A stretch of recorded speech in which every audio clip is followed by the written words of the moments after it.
we are privileged here to have tonight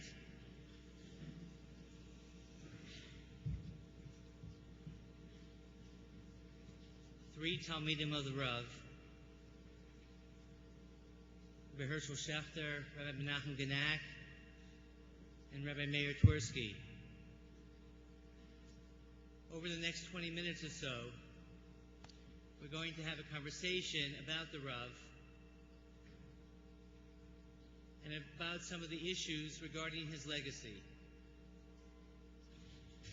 The first question, which I'd like to pose to one of Rabbi Soleveitchik's prize students as well as his grandson, to Rabbi Meir Twersky, is about that quote regarding the Rav's loneliness, where the Rav says, "Let me emphasize, however, that by stating I am lonely does not mean that he doesn't have friends, but there's a state of loneliness." It makes it sound as the Rav always felt alone. That's not my personal memory of the Rav. Perhaps, Rabbi Twersky, you could share with us what the Rav meant when he penned that sentence. Throughout the Rav's life, he enjoyed very fulfilling and meaningful relationships within his family, with his parents, with other relatives as well, with Menachem Krakovsky, the Avodas HaMelech, with friends, with Talmidim, and these were very fulfilling and meaningful relationships. When the Rav spoke of loneliness, he wasn't speaking in social or psychological terms or categories. The Rav himself explained what he meant, and that was simply the Rav's interpretation of the faith experience was one which engendered loneliness. It was a philosophical category that he was employing. The sense that a man of faith has when he doesn't feel that closeness, that proximity to the Ribbono Shel Olam, is one that engenders loneliness. The sense of being apart and removed from the secular technological society is one which engenders loneliness in a man of faith. I think later in the essay, Lonely Man of Faith, the Rav says that loneliness is nothing but the act of doubting one's ontological worth, legitimacy, and reasonableness. It was a philosophical category of mo'anu mechayenu, and one, again, a loneliness which was engendered by when the person loses, even for a fleeting moment, that sense of connection to the Ribbono Shel Olam, the sense of being apart from society. And we need to be very, very wary in thinking about the Rav, talking about the Rav, not to lower him to our own level, but to try to look upward and glimpse him on his level. Rabbi Genack, would you like to add something to that? Well, I would add just to what Rabbi Twersky said, that just in terms of speaking a little bit about the Rishta Derech, because I think it relates to the sense of loneliness as well. The root of the Rishta Derech was really there was a theological dimension to it, namely that the Rav would always say, our job is not to explain the why, but the what, because the why, in terms of God's motivation, is beyond human comprehension, and God's will is self-justifying. There's no need for God to explain. Our job, in terms of Bris Columbus, was simply to define the given, and the notion, of course, Maimonides develops, the Ram develops, that God, in a sense, is completely unknowable. I think that generated this sense, which Rabbi Twersky speaks about, that sense of loneliness. But there was another aspect about the Rav related to that, is also in terms of the individual each individual is unique. That's an important theme in all of his writings. That's the basis, the foundation of the mitzvah Avelis. And each person's uniqueness and his specialness and therefore, because he's unique, his incompatibility, that he can't be submerged in a crowd, that also generates this sense of ontological loneliness, but not necessarily social loneliness. Rav Schechter, how would you describe the Rav's approach to Psak Halakha when so many people seem to suggest that they receive different answers to the same question? I think it is correct that different people receive different answers to the same question. Take, for example, many years ago, my wife had a baby, we had a shaila in Hilchos Nida. So I asked one of the local rabbanim here, who happened to be an Ungarisher. So he says, if it would have been a yekka, I live on Benedam. He says, if it would have been a yekka, he would have given a different psak, but because I'm not a yekka, I'm from Eastern Europe, he's giving a different psak. Rabbi Soleveitchik would give a different psak to different people. I remember one fellow approaches me. He says, Rabbi Soleveitchik held from the Heta Mechira for Shemitah. How does he know? Because before he went on Aliyah, he asked the Rav, what should I do? Next year is a Shemitah year. Rabbi Soleveitchik said, do you sell your chametz? Do you rely on Mechiras chametz? You can rely on the Heta Mechira. In the Yeshiva, Rabbi Soleveitchik explained why his family tradition is that there is no Heta Mechira. It just doesn't exist. So this fellow was a Pashat Balabas. He asked this Fadrei Makot, this Balabas. He's not a Talmud of his. He doesn't have to follow all of his psukim. So he doesn't rely on the Heta Mechira like he relies on Mechiras chametz. For the Talmidim, he gives a different psak. This is a common practice. Many rabbanim do this. He gives one psak for one person, a different psak for another person. That's what Rabbi Soleveitchik used to say, that it Echad Ne'emen B'Yisurim doesn't apply to say over a psak. He told us in class, if anybody tells you over my name a psak, al pidin, you're not permitted to believe him, because it Echad Ne'emen B'Yisurim, people have nemanas only on what the facts of the case are, not on what the psak was. We showed a Mishnah like that, and Gemara is like that. He said people are going to say over psakim in his name, and different situations for different people. He's given different psakim, even if it's exactly the same case. He was very careful with his psakim. I think he was very clear with his psakim. He would explain in the yeshiva what his psakim were based on. Very clear. I just wanted to add one comment about the loneliness. I was impressed by the movie. This is the third time that I saw the movie. It's very moving. I was impressed. Every single picture has Rabbi Soleveitchik with such a big smile. He would crack jokes in the middle of class. He would crack jokes in the middle of a public lecture also. He would tell stories in the middle. He was a very levitic fellow, a very friendly person. I don't see how people can misunderstand that. I think that he was a lonely person. In the apartment where many of us had the opportunity to live with Rabbi Soleveitchik, so when we were in college still, he would sometimes ask us what we were studying. So if we were studying Hebrew literature, he would ask us which poems, and then he would recite the poems by heart when we had difficult reading them in the text. And then he would ask us if we were having a test on it, and we would tell him basically we were. He would ask us questions, and he would smile, and he would laugh with us because he thought we were so unprepared for his test, and for any test in the college. But there was always that friendliness.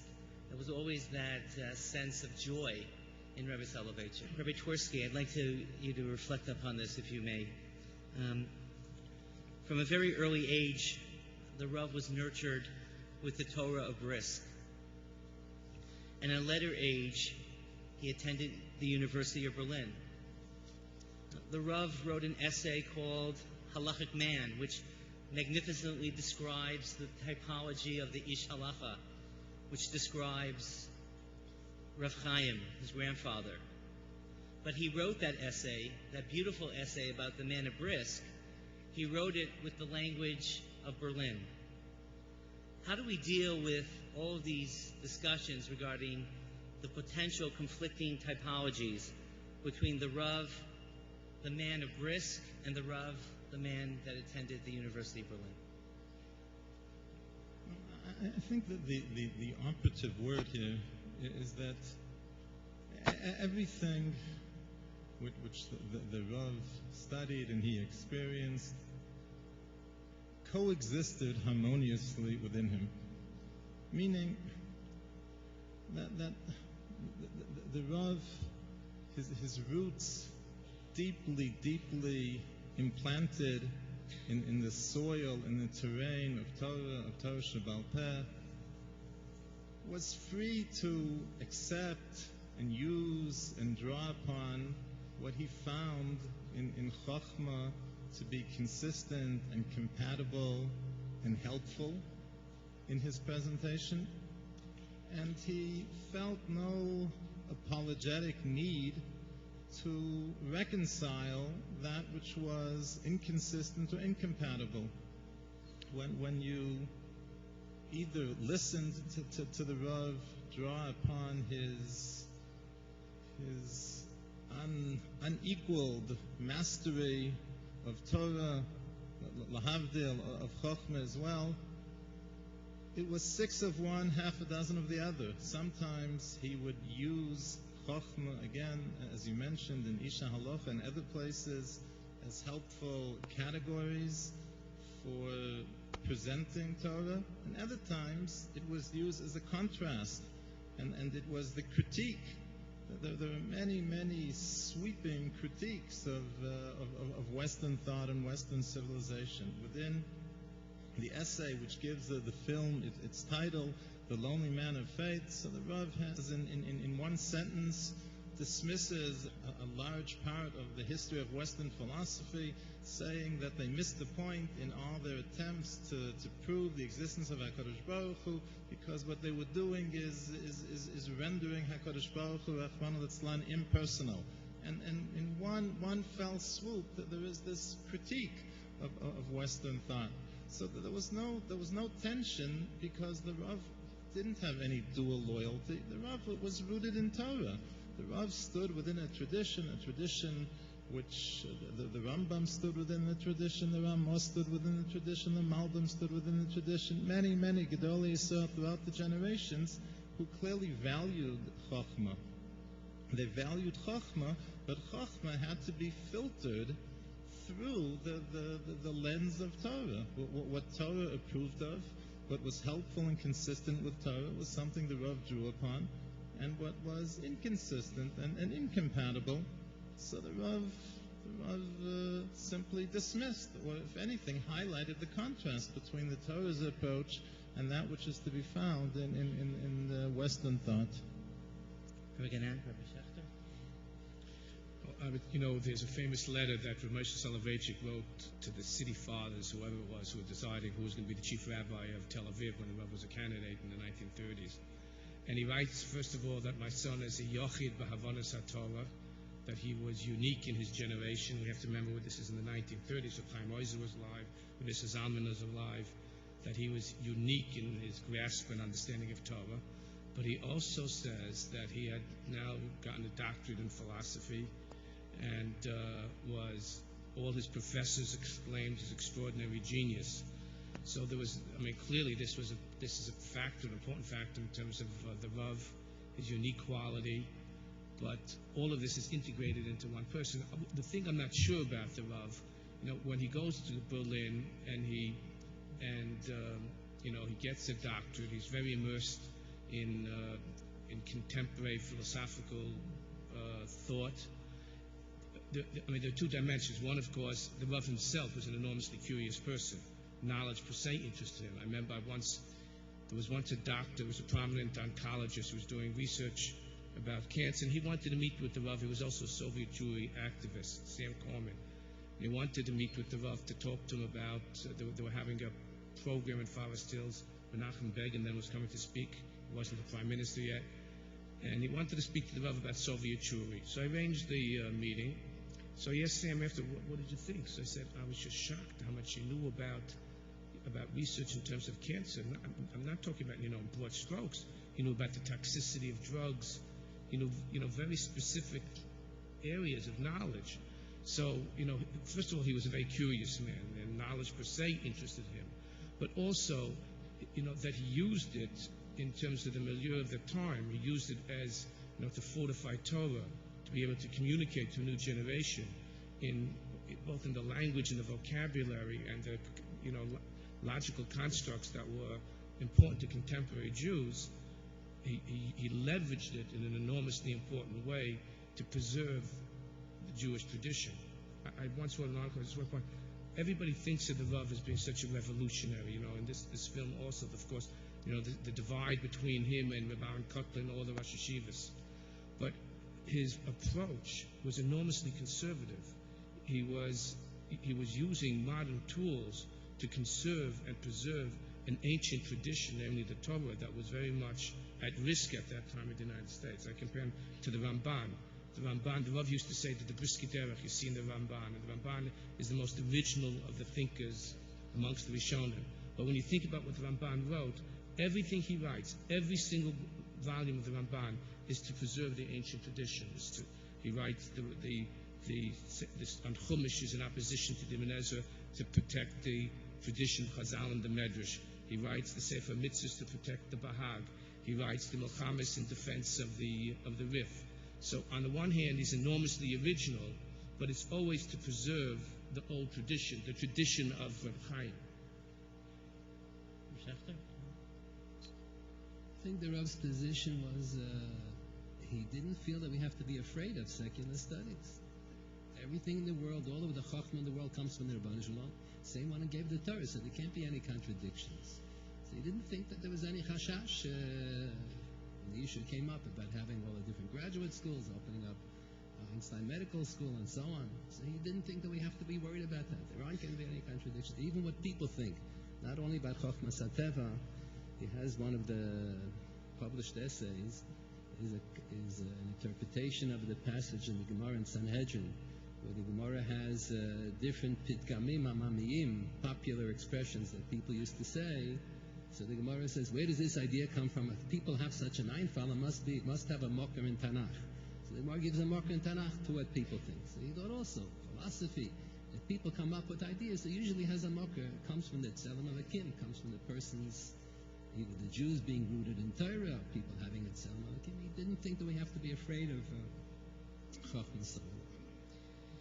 We're blessed to have Dean Bacon here tonight, and in one of my conversations with the Rav, actually, it took place after a group of 4 women from Stern College came to meet with the Rav.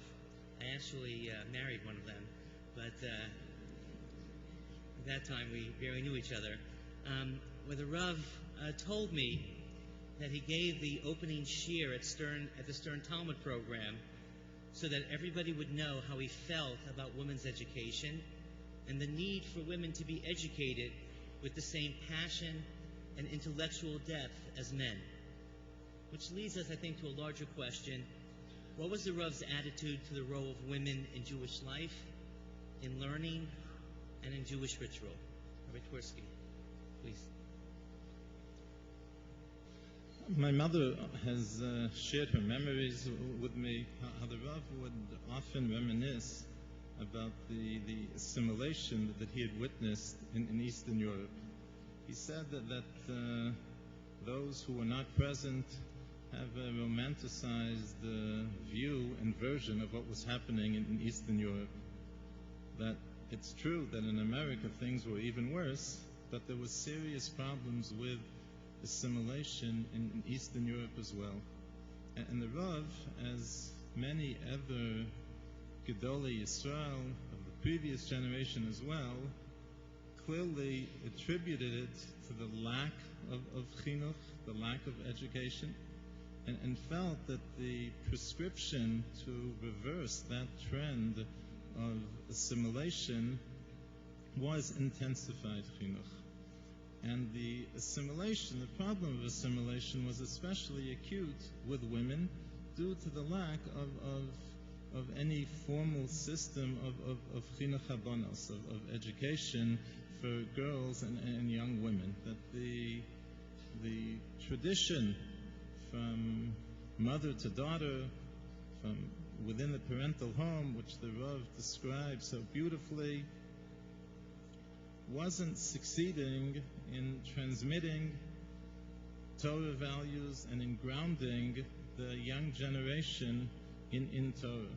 And the Rav, as in terms of the Rav's prescription for the assimilation, it was the same that other doctors, in quotation marks, wrote when the Chafetz Chaim and the Imrei Emes, the great Ger Rebbe, and so many of the other great giants of the pre-war generation all lent their support to the Beis Yaakov movement, they were all responding to this phenomenon.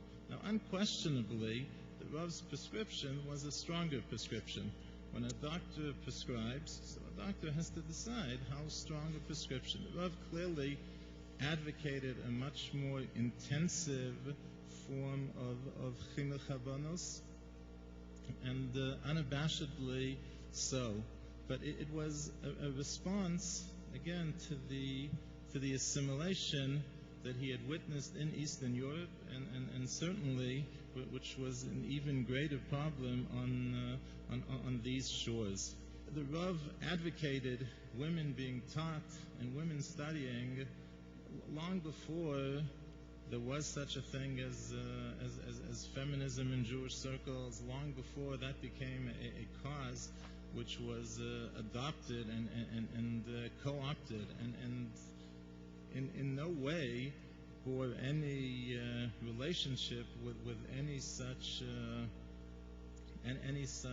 agenda. It was simply a question of transmitting the Masorah, and the Rav's opinion was that, I think that there was even a quote in the film, that just as the Chafetz Chaim had commented that now that women are literate, so women have to be given at least some basic minimal education. So the Rav said, so now women are much more than literate. Women are getting advanced degrees and a highly sophisticated secular education.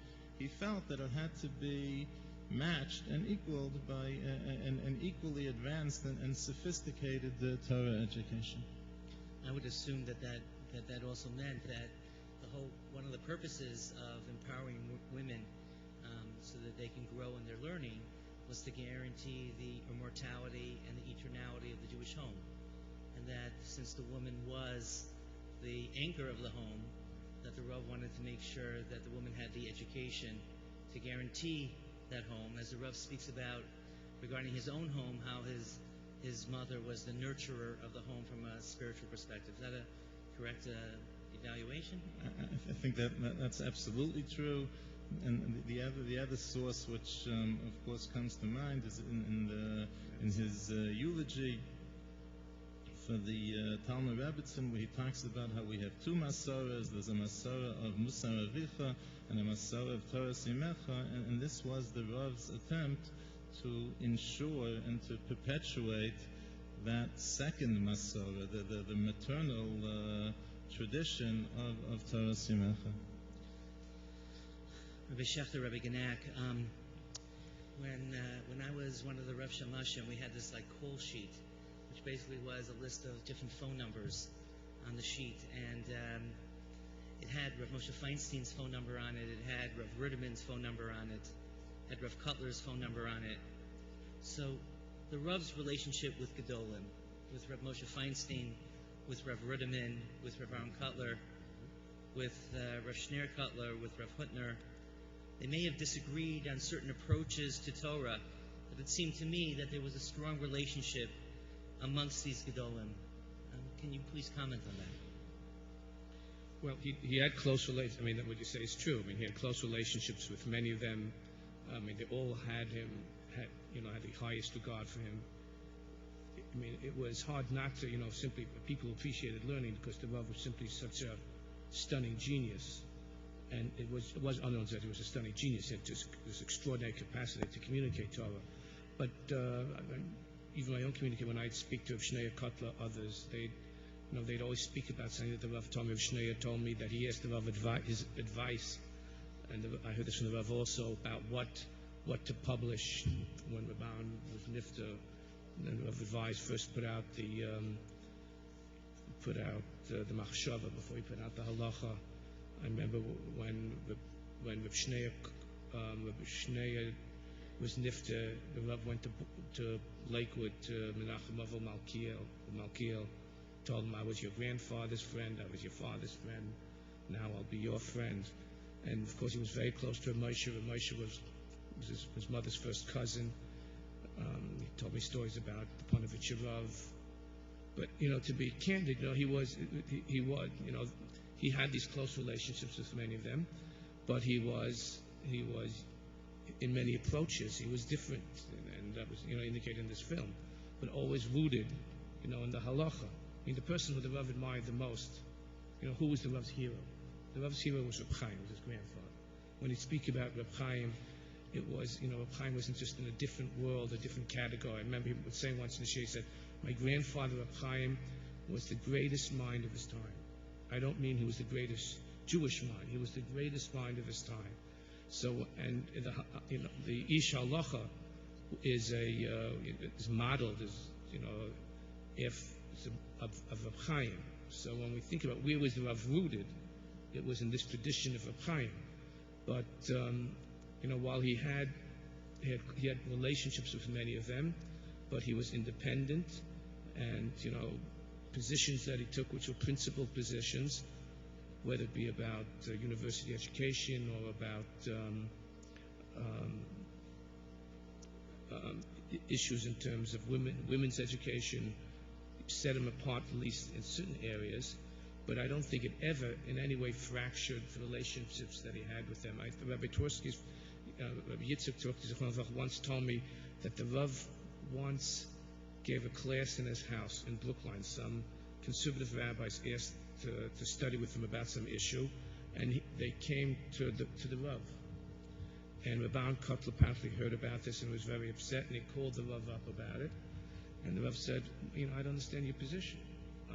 They're coming to me. I'm teaching them Dvar Hashem. So, there were obviously differences between them, sometimes in nuance, but it never represented a fracture in terms of the relationship, because the relationship was always there, and people always recognized how special he was. And he was very gracious, I think, and generous in terms of the way he viewed them as well. Just a footnote. Quite a few years ago, a volume was published on Bava Metzia, I think, of the notes of Reb Chaim Soleveitchik that Rav Soleveitchik had. And someone printed it without permission of the family. So there was a very negative introduction that was written to that volume, where they quoted some negative comment that Rabbi Yankov Kamenetsky had said about Rav Soleveitchik. So Nosson Kamenetsky was interviewed by an Israeli newspaper. So he said the whole story is not true. And he was telling, he wrote this, it was printed in the newspapers, I think. He showed it to us, that there was a time that Rabbi Yankov Kamenetsky came to Rav Soleveitchik and he pleaded with him. He wanted to open a yeshiva in Boston. He lived in Canada at that time. He wanted the Rav to be the Rosh Yeshiva, and he wanted to be the Mashgiach of the yeshiva. And the Rav said he didn't think that Boston was ready for yeshiva at that time. But otherwise, he said his father, Rabbi Yankov, was kofuf to the Rav. And he said that before he started the whole conversation with the Rav, he wanted to start the yeshiva. So they first spoke in learning. Rabbi Yankov Kamenetsky suggested an interpretation of the Rambam, an original interpretation of a certain Rambam in Hilchos Malachim. So the Rav approved. So he said Nosson Kamenetsky said his father, all the years, would say over that Torah, and he said, Rav Soleveitchik approved Mashligal Torah. So he liked it. He said he was very respectful of the Rav. There's a famous thought they say that, it's always machlokes Beis Hillel and Beis Shammai. Hillel and Shammai themselves didn't fight that often. It was, the second tier people where the machlokes appears. There's one more question that I'd like to ask.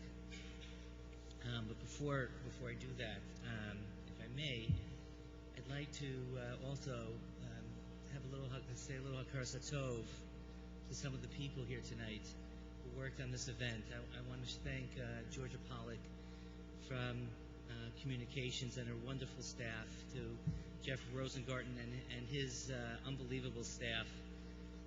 And I want to particularly thank Alan Brava, who really made this happen. The final question is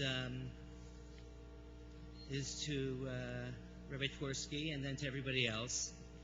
And that is, what was the Rav like as a grandfather? At the end of the day, tell me who was the Rav, how he should calibrate our souls, and what do you think his legacy is? And please do it in 5 minutes. Chaim Volozhin has a comment in his commentary in Pirkei Avos, Ruach Chaim. The opening mission in Pirkei Avos, of course, traces the chain of transmission, the Masorah, Moshe Kibel Torah, Misinai, Masorah, Yoshua, and so on. But Chaim Volozhin explains how each link in this glorious tradition of transmission was characterized by a special quality of anova, of humility. Moshe Rabbeinu received Torah from Sinai because Moshe Rabbeinu was the one about whom the Torah said, "Va'ish Moshe onav ma'od mikol ha'adam asher al panei adama." That Moshe Rabbeinu was exceedingly humble. Growing up as a young child, the only thing that I knew that was distinctive about my grandfather was that most people's grandfathers didn't commute to New York for 2 or 3 days a week, and mind that he went off every Tuesday morning carrying his own valise, as he was wont to call it, and he came back Thursday afternoon. Usually he timed it depending upon the time of the year. He knew that sometimes we struggled for Mincha Ma'ariv minyan in my father's shtibel, so he would come straight to the shtibel to make the minyan. And there was nothing about the way he carried himself, there was nothing about his conduct that made you think that he was anyone different or anyone special. There was no trappings of greatness, of royalty around him. He was exceedingly humble, as had to be the case given his greatness. His interaction on a personal level, also very warm, caring, involved, consistent with what Rabbi Joseph describes as one of the manifestations of anova, of humility, which is identifying with people, their needs, and their problems. In terms of, at the end of the day, the end of the night as the case may be, who the Rav was, the Rav was a giant of Torah. First and foremost, a giant of Torah who towered not only in his generation, but you could have transplanted him back to the generation of Reb Kiva Eger. You could have transplanted him back to the generation of the Shach, of the Ramah. He would have been a towering presence in any of those generations. By the force of his persona, because of his greatness in Torah, and because when people looked at him, they knew that, again, that in addition to that singular mastery and creativity within Torah, this was a man who also knew all Chochmah in the world. He, by the force of his persona, by the force of his teachings, was a testimony to the eternity of Torah, to the fact that Torah can be, should be lived, observed, and studied in any time, in any place.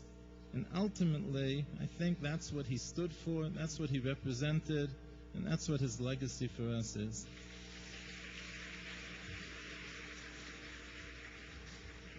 Well, I think the Rav's legacy lies in two areas.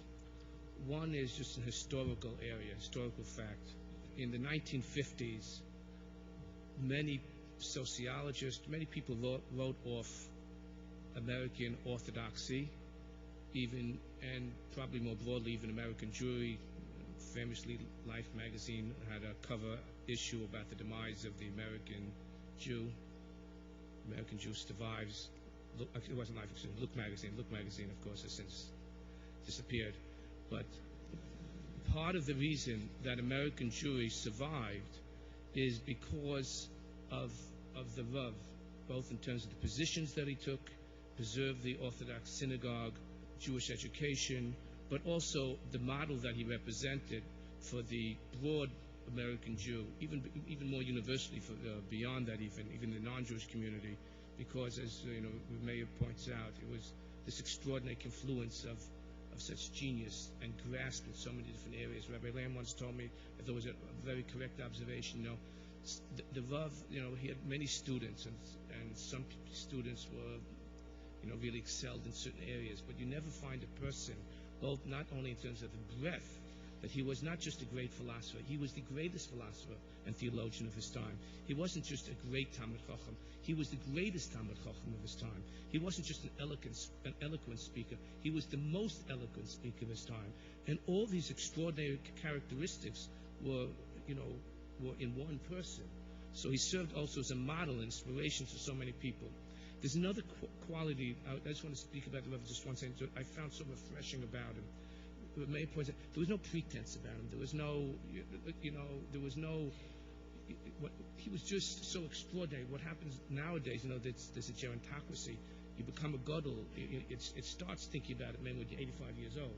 But when he was 13 years old, he wrote a kuntras. It's printed in, his kuntras Chaslavich, which Chaim Brisker was just stunning.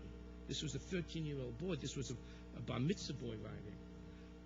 So the genius. The other quality was his extraordinary integrity, and in terms of his positions that he took in monetary areas, and also the other element I wanted to just mention with this close is his belief in the individual.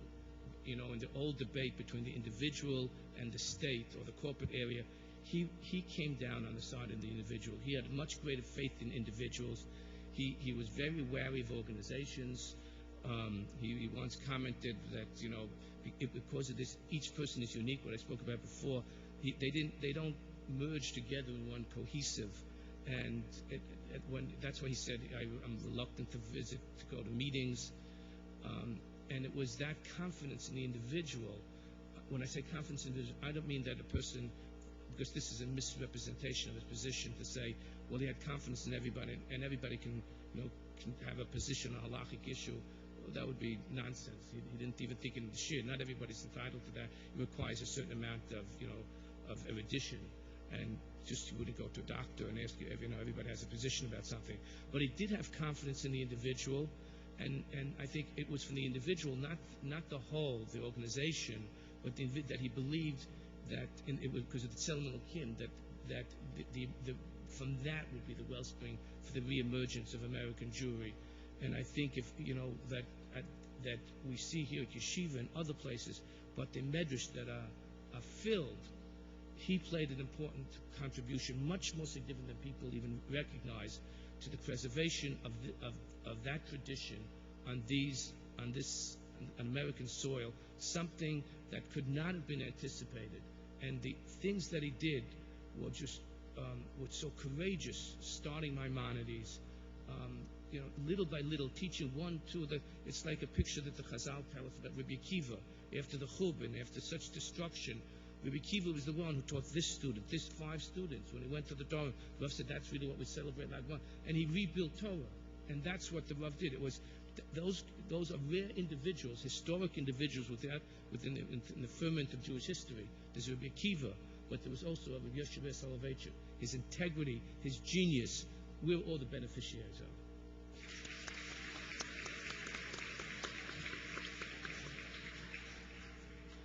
To say who Rav Soleveitchik was, my impression was he was a very big Talmid Chacham. That's the main thing. Everything else, all the philosophy and everything else, everything was an aspect of the big Talmid Chacham that he was. And his position was that he insisted that we cannot preserve Yiddishkeit if it's just going to be in a little corner, in a little winkle. You're going to have religious Jews just in Williamsburg. You're just going to have religious Jews in Muncie. We have to have religious Jews all over in every area. He was very proud of the fact that we have alumni of Yeshiva College who are experts in chemistry and physics and medicine and lawyers and so on, who are very big Talmidei Chacham, and not just Yodei Sefer. He said he knew the highest level that was produced by a German jury under Rabbi Samson Rechel Hirsch's guidance. He said those who were not in the rabbinate, the Balabatan, they were Yodei Sefer. But he says he succeeded. He was very happy. He succeeded, and the yeshiva succeeded in having doctors, lawyers, engineers who know K'tzais and Nesivos. Not stum, they know how to look in a Sefer. They know how to find out, to look up a psak. They're talking, learning. Some of these people who are in secular fields are bigger Talmid Chacham than rabbis and yeshivas. Just that they're not cut out to be rabbis and yeshivas, so they went to a secular field. So he felt that this was essential for preserving Yiddishkeit in America. You have to have outstanding Talmid Chachamim all over. You cannot just concentrate everybody in Williamsburg. That was the Lashon that he used to say. We have to have all over.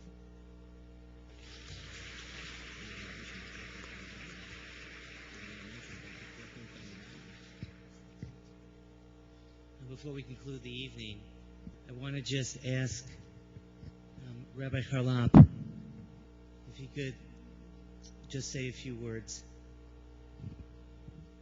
It's very difficult for me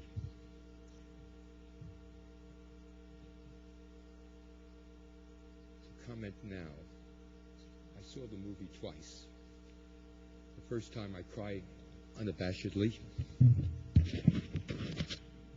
and I cried almost as much now. And then to be followed by the Talmidim of the Rav, all of them were extraordinary. We come off Parshas B'Shalach. The beginning of Parshas B'Shalach, Vayikach Moshe es Atzmos Yosef.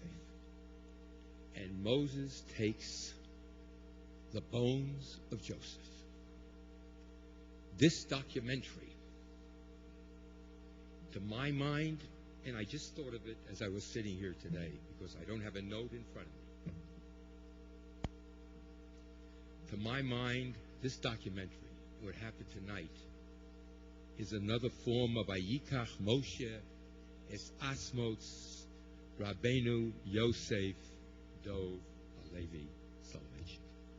And the Gemara tells us all the years that the Jews trekked to the wilderness, there were two aronos, two boxes that marched with them side by side.